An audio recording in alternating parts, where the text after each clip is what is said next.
Welcome back to the Tommy Maroon Sports Show right here on WCTV. Ah, yes, it's another Tuesday. You know what that means. Should be lots and lots of fun, as always. First things first, Cleveland Guardians, because, well, they're in first place in the American League Central. Look at that guy right there, Stephen Kwan. He's a Rookie of the Year candidate.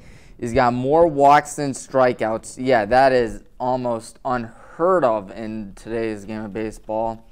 Carrying a .301 average with 12 stolen bases.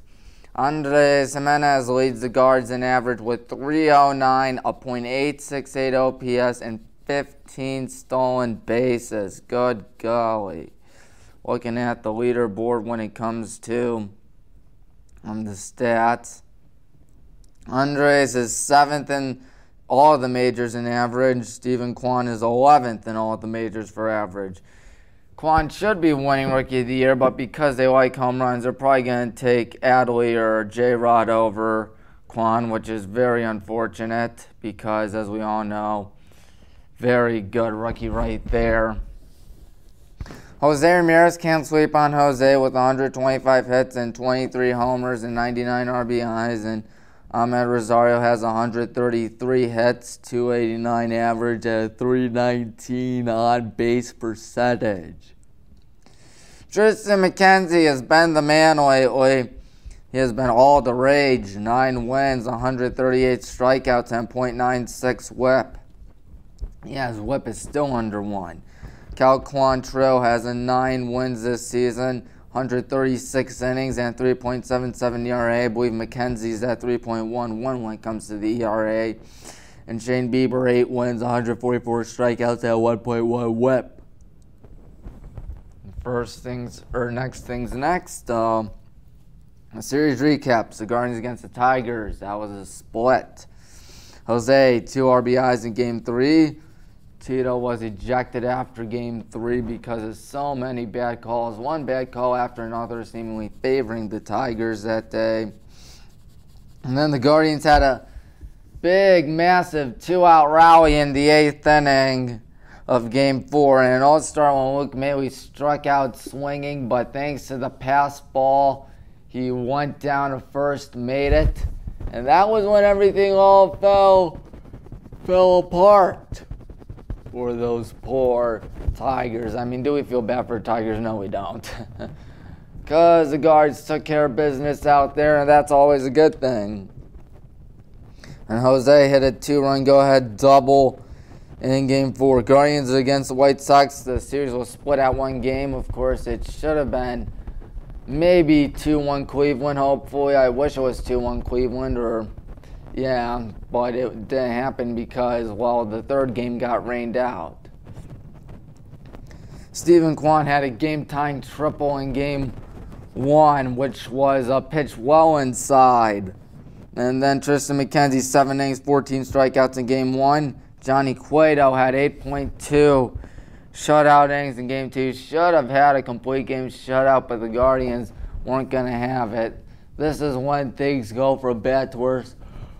I just love Josh Naylor's reaction when he goes down to 3rd, if they'll show it. Shane Bieber was a tough luck loser in Game 2. And, of course, Game 3 was called due to rain, never played. And the Rock and Blast occurred over the weekend. There's Steven stepping on 3rd. And there is the 2nd run coming in. Of course, that was definitely crazy to see that the Guardians just had a mammoth, insane inning. Oscar Gonzalez also joined in on the parade, almost hitting a home run right there. And then, of course, Josh Naylor. We need to show you Josh Naylor if he ever shows up. Yeah, it'll be right here, as this one is a base hit. Watch Josh Naylor going to 3rd base, sliding, helmet off, says some things that aren't nice. But yeah, according to those who claim to read his lips. But anyways, Josh Naylor's really cool. Next things next, NASCAR Go Bowling at the Glen, as Emmanuel Clase got the strikeout there, I believe. Defending champion Kyle Larson won at the rainy Watkins Glen in New York. A.J. Allmendinger finished 2nd, Daniel Suarez 5th, Michael McDowell 6th. Chase Briscoe took home Stage 1, Joey Logano Stage 2. Kimi Räikkönen hit a barrier in the beginning of Stage 3. Joey Hand spun out lap 79. Loris Hezemans spun to the gravel shortly thereafter. And other than those aforementioned cautions, no other cautions. And the regular season is dying down. We'll see who wins it. Should be a lot of fun. Of course, Watkins Glen is one of my favorite racetracks because it's a road course. Not only do you make left turns, but you also make right turns as well. Always fun to see the creativity with those road courses. And then you have Tommy's Picks recap because, well, high school football happened over the weekend for the first time since early December, and it was such a joyful sight to see. If we can show them on the screen, there they are. Highland took down Berea Mid Park 39-20, and what was a convincing win over those Titans. Number 18 Hudson edges out a win over the Comets 14-13. Cleveland Heights Tigers just destroyed Brunswick 43-13. Mentor wins over McKinley 34-21. Nordonia takes down Bedford 34-6. And Avon Lake shut out Strongsville 38-0. And Elyria Catholic pulls off a good upset over Elyria, or not an upset, but a good win over Elyria 14-6, because Elyria was my upset of the week last week. So there was that. Walsh edges out a win over Benedictine in double overtime, 38-32. St. Ed's escapes with a win over Toledo Central Catholic, 23-20. The same score that Toledo Central Catholic beat us last year. I don't think I'll ever get over that game last week and beat them in the playoffs. St. Ignatius against Springfield got canceled because of rain, which is kind of a shame because St. Ignatius was my lock of the week. And Avon's game down against a team in South Carolina, down in Florida, was also called due to rain, and they will not be playing, or they did not play week 1. So they'll have a 9-game season. Archbishop Moeller went to Paul Brown Tiger Stadium and conquered the Tigers by a final score of 49-31. Northwest beats Norton 35-14. North Ridgeville beats North Olmsted 34-21.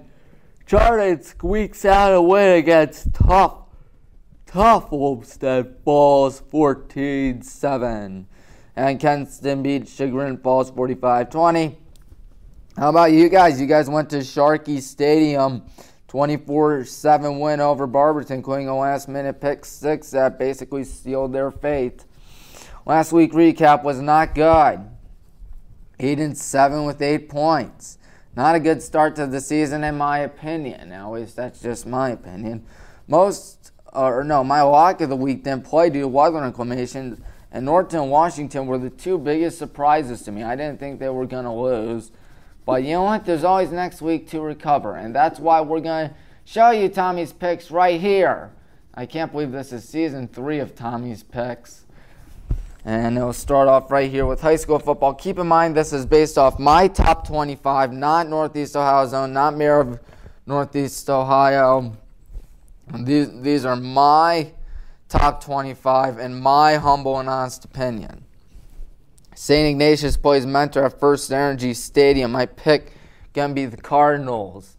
Avon plays Medina. Medina, of course, one of the greatest teams over the last few years. Looking back, of course, they have another good quarterback again.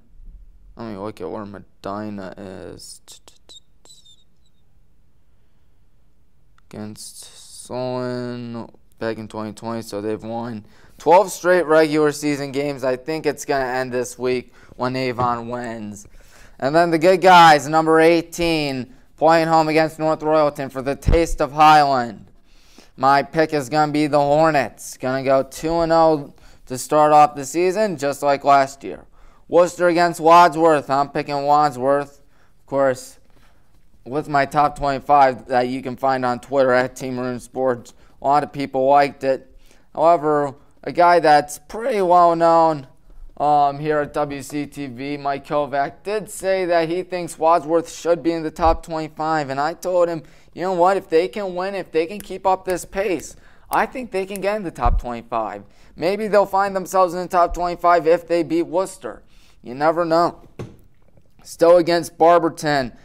Well, I'm picking an upset right here with the Barberton Magic. Spring Mid Park at Finney against Nordonia, picking Nordonia, the Knights. The Kirtland Hornets against Lutheran West. There's my lock of the week. The Kirtland Hornets, they never lose. Avon Lake against Brecksville, picking the Shoremen. Brunswick against Olmsted Falls, picking the Bulldogs of Olmsted Falls. Midview against Strongsville. Midview had a convincing one last week. I think they can do the same thing again this week. Massillon Washington trying to bounce back from a tough loss last week to Archbishop Moeller against Glen Oak now. I think that they can get the job done. Garfield Heights against Cleveland Heights, picking Cleveland Heights. Toledo Central Catholic playing Benedictine, two schools that are 0-1, but definitely way better than 0-1. It's definitely going to be tough to see who's going to win that game, but I think TCC can pull off the win, and Central Catholic will do it because, of course, they barely lost to St. Ed's last week. Padua Franciscan against Ursuline. I'm picking Padua. Lake against Maple Heights, picking Lake. And Cardinal Mooney against Lake Catholic, I'm picking Lake Catholic. Of course, as mentioned, the Taste of Highland is this Friday night. I cannot wait for that. That should be a lot of fun. I hope you get to be there for it. But you know what? If we win Friday night, if we win, Coach Gibbons will have his 50th win as head coach of the Highland Horns dating back to 2015. What an honor it's been, not just for him to be the head coach, but for me to get to know him. I mean, he's a great guy. He's a great coach. He's one of the best in the business. I mean, he's just so good.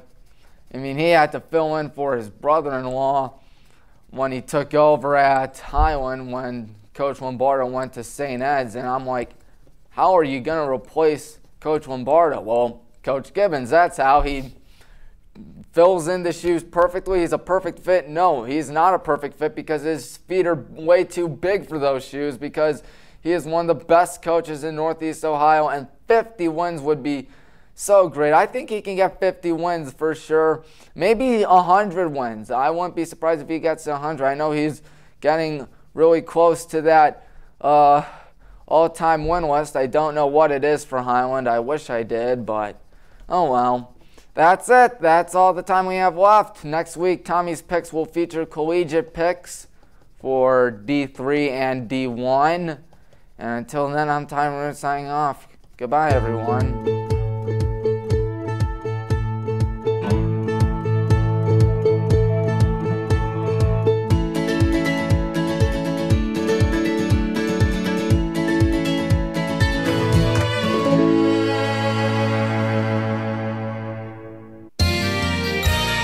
You are watching WCTV, Wadsworth Community Television.